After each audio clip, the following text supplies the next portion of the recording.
वो कह सकते हैं अपन कि ठोस अवस्था के अंदर ये विद्युत का चालन नहीं होगा, इसलिए ये कुचालक होंगे। लेकिन गलित अवस्था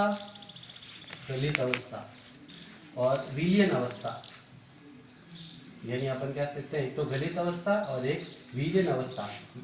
गलित अवस्था और विलीन अवस्था में क्या होता है, जो आयन है वो है गति करते हैं, और जब आयनों में गति होगी तब वो विद्युत के कुचालक कहलाते हैं। तो इस तरह से अपन कह सकते हैं कि गलित अवस्था और विलीन अवस्था के अंदर ये विद्युत के है सुचालक होते हैं। लेकिन ठोस अवस्था के अंदर आयनों की गति नहीं होती, इसलिए विद्युत के कुचालक होते हैं।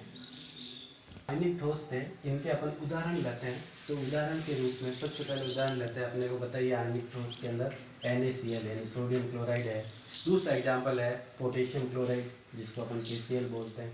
एक एल्यूमिनियम सल्फेट Al2SO4 और बाहर 3 हो जाएगा, तो एल्यूमिनियम सल्फेट। ठीक है, फिर इसके बाद में एक एग्जाम्पल और लग सकता है कैल्शियम सल्फेट CaSO4। तो ये जो एग्जाम्पल है वो आयनिक ठोस के हैं।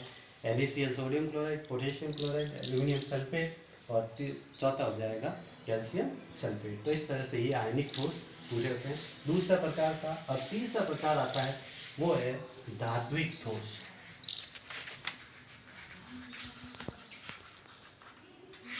तीसरा प्रकार है इनका धात्विक ठोस। अब इसके अंदर क्या होता है कि इसके अंदर जो अवयवी कण होते हैं वो मुक्त इलेक्ट्रॉन तथा आयन होते हैं। इसके अंदर अवयवी कण क्या होते हैं, एक तो मुक्त इलेक्ट्रॉन होते हैं और आयन होते हैं। आयन के अंदर जो धातु होती है उस पर प्लस चार्ज होता है, तो इसके अंदर प्लस के आयन होते हैं। फिर धातुओं को इलेक्ट्रॉन के समूह में प्लस आयन के रूप में या समान के, मतलब धातुओं को है वो प्लस आयन के समान माना जाता है। तो कह सकते हैं कि धातुओं को इलेक्ट्रॉन के समूह में प्लस आयन के समान माना जाता है। इनमें धातु तथा इलेक्ट्रॉनों के मध्य स्थिर विद्युत आकर्षण बल पाया जाता है। यानी धातु व इलेक्ट्रॉनों के मध्य स्थिर विद्युत आकर्षण बल पाया जाता है। फिर इलेक्ट्रॉन है जो मुक्त अवस्था में रहते हैं, इसके कारण ये धातु इस विद्युत की है अपन कह सकते हैं प्रबल सुचालक होती है, उष्मा की सुचालक होती है। और ऐसा इसलिए होता है क्योंकि इसके अंदर मुक्त इलेक्ट्रॉन पाए जाते हैं, और इस मुक्त इलेक्ट्रॉन के द्वारा विद्युत तथा उष्मा पूरे क्रिस्टल के अंदर है वो पहुंचती है। फिर इसके बाद ये जो धात्विक ठोस होते हैं इनकी एक विशेषता ये भी है, ये आघात वर्धकीय और तन्य होते हैं। आघात वर्धकीय का मतलब होता है चोट मारने पर ये फैल जाते हैं, और तन्यता का मतलब होता है इस जैसे कॉपर का तार है तो उसके अंदर तनाव होता है, यानी तन्यता का गुण पाया जाता है। एक तो आघात वर्धनीय होते हैं, एक तन्य होते हैं। फिर इनके अंदर चमक व रंग होती है, जो कि चमक और रंग इसलिए होती है क्योंकि इसके अंदर मुक्त इलेक्ट्रॉन होते हैं, और ये मुक्त इलेक्ट्रॉन उत्तेजित अवस्था में पहुंचकर पुनः निम्न अवस्था में आने के कारण ऐसा होता है। यानी उत्तेजित अवस्था से वापस जब वो निम्न अवस्था में आते हैं तब है अलग अलग कलर शो करते हैं। तो इस तरह से ये इलेक्ट्रॉन है वो यानी उच्च अवस्था से निम्न अवस्था के अंदर आने के कारण रंग शो करते हैं। फिर उदाहरण लेते हैं सोना, चांदी, लोहा, निकल इत्यादि जो धातु है वो धात्विक ठोस के अंदर आती है। फिर इसका चौथा प्रकार होता है और वो है आपके सहसंयोजक। चौथा प्रकार है ये सहसंयोजक ठोस, या फिर इसका दूसरा नाम है वो है नेटवर्क ठोस भी कहलाते हैं। यानी सहसंयोजक ठोस या फिर अपन कह सकते हैं नेटवर्क ठोस कहलाते हैं। अब ये क्या होते हैं, जो सहसंयोजक ठोस होते हैं उनकी पहली विशेषता ये है कि यह विशाल अणु होते हैं जो कि परमाणु के सहसंयोजक बंध के जुड़ने के कारण बनते हैं। यानी सहसंयोजक या नेटवर्क ठोस को अपन ये कह सकते हैं यह विशाल अणु होते हैं जो कि परमाणु के सहसंयोजक बंधों से जुड़ने के कारण बनते हैं। यह प्रबल व दिशात्मक सहसंयोजक बंधों की अत्यधिक संख्या के कारण कठोर, उच्च गलनांक तथा उच्च कथनांक युक्त होते हैं। यानी प्रबल और दिशात्मक होते हैं। जैसे अपन हीरे की बात करते हैं तो कार्बन है वो इस तरह से इसके साथ में अलग अलग बंध द्वारा बंधा हुआ रहता है, तो इसका मतलब ये दिशात्मक होते हैं। दिशात्मक और प्रबल आकर्षण बल के द्वारा ये बंधे हुए रहते हैं। यानी इसके अंदर सहसंयोजक बंधों की संख्या अधिक होती है, अधिक होने के कारण ये कठोर व उच्च गलनांक युक्त होते हैं। फिर इसका नेक्स्ट जो अंतर है वो अपन कह सकते हैं इसके अंदर जो सहसंयोजक नेटवर्क ठोस है इसके अंदर मुक्त इलेक्ट्रॉन न होने के कारण ये विद्युत के कुचालक होते हैं। तो मुक्त इलेक्ट्रॉन न होने के कारण ये विद्युत के कुचालक होते हैं। उदाहरण के रूप में अपन ले सकते हैं हीरा, और दूसरा है इसके बाद में सिलिकॉन कार्बाइड, सिलिकॉन कार्बाइड, और इसका है SiC। इसको सिलिकॉन कार्बाइड को ऐसे लिखते हैं SiC से, और हीरा इस तरह से इसके उदाहरण हो गए। तो एक तो उदाहरण में हीरा हो गया और दूसरा है सिलिकॉन कार्बाइड। ठीक है, एक उदाहरण अपने को इसमें अपवाद के रूप में लेते हैं और वो है ग्रेफाइट।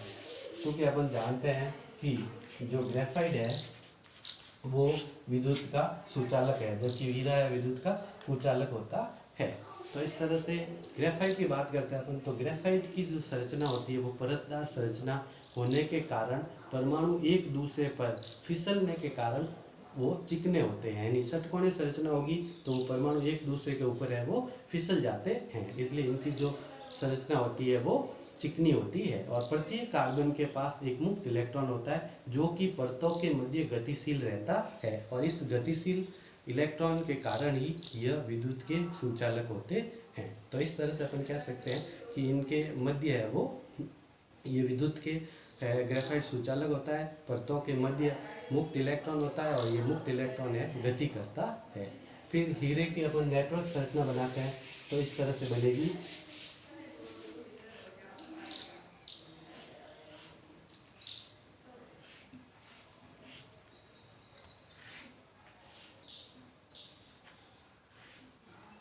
अब यहाँ पे एक कार्बन है, दूसरा कार्बन यहाँ है, और इस तरह से ये तीसरा कार्बन हो गया, चौथा कार्बन, और ये चार कार्बन ऐसे जुड़े हुए रहते हैं। तो अपन ये कह सकते हैं कि 1 2 3 और 4 वापिस इसमें ये कार्बन होगा। तो इस तरह से इस कार्बन और इस कार्बन दोनों के बीच का जो डिस्टेंस है, उसके बीच की जो डिस्टेंस है जो पिकोमीटर के अंदर होती है, इस कार्बन और इस कार्बन के बीच की डिस्टेंस है वो है 1.54 एंगस्ट्रॉम, या पिकोमीटर के अंदर देखेंगे 154 पिकोमीटर होती है। तो इस तरह से इसकी संरचना अपन बना सकते हैं। इसी तरह से आगे भी ले सकते हैं अपन। तो इसकी संरचना है वो, यहाँ पे कार्बन की बात करेंगे नहीं, ये कार्बन है वो इस तरह से दूसरे कार्बन के साथ ऐसे ये 1 ये 2 3 और ये 4 इस तरह से ये जुड़े हुए रहते हैं, यानी ये कार्बन है वो 4 कार्बन के साथ में जुड़ा हुआ रहता है, जिसके अंदर है वो त्रिकोणीय संरचना बनती है। चतुष्फलक कह सकते हैं, इसमें चतुष्फलक की संरचना बनती है। और इस कार्बन और इस कार्बन के बीच में जो डिस्टेंस होता है 1.54 एंगस्ट्रॉम का होता है, या 154 पिकोमीटर होता है।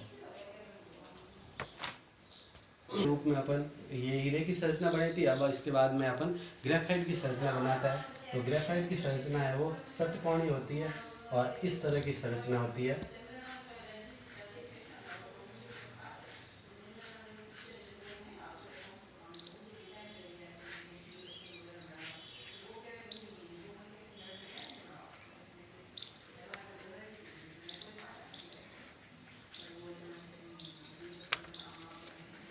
तो ये जो ग्रेफाइट की संरचना है वो षटकोणीय संरचना होती है, और इसके अंदर अपन षटकोणीय संरचना के अंदर एक और संरचना बनती है जो 2 परतों के मध्य इस तरह से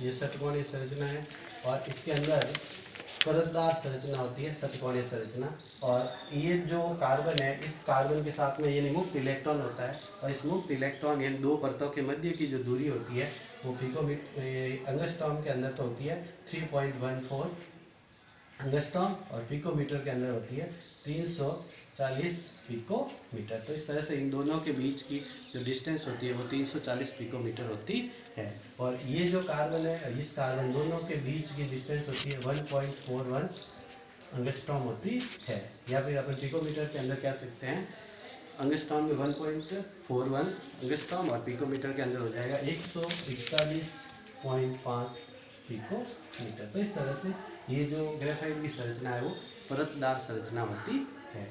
तो इस तरह से हीरा और ग्रेफाइट दोनों है वो नेटवर्क ठोस, या फिर कह सकते हैं अपन सहसंयोजक ठोस है, इसके एग्जाम्पल है। अब जो अपन ने ये टॉपिक पढ़ा है, इस पे क्वेश्चन किस प्रकार बनते हैं। तो पहला क्वेश्चन तो ये बन सकता है इसके अंदर कि क्रिस्टलीय ठोस व अक्रिस्टलीय ठोस में क्या अंतर है। तो ये क्वेश्चन तो ये बन सकता है क्रिस्टलीय ठोस और अक्रिस्टलीय ठोस के अंदर क्या अंतर है, या क्रिस्टलीय ठोस किसे कहते हैं, अक्रिस्टलीय ठोस किसे कहते हैं, ये पूछ सकते हैं। दूसरा क्वेश्चन ये बन सकता है इसमें विषमदैशिकता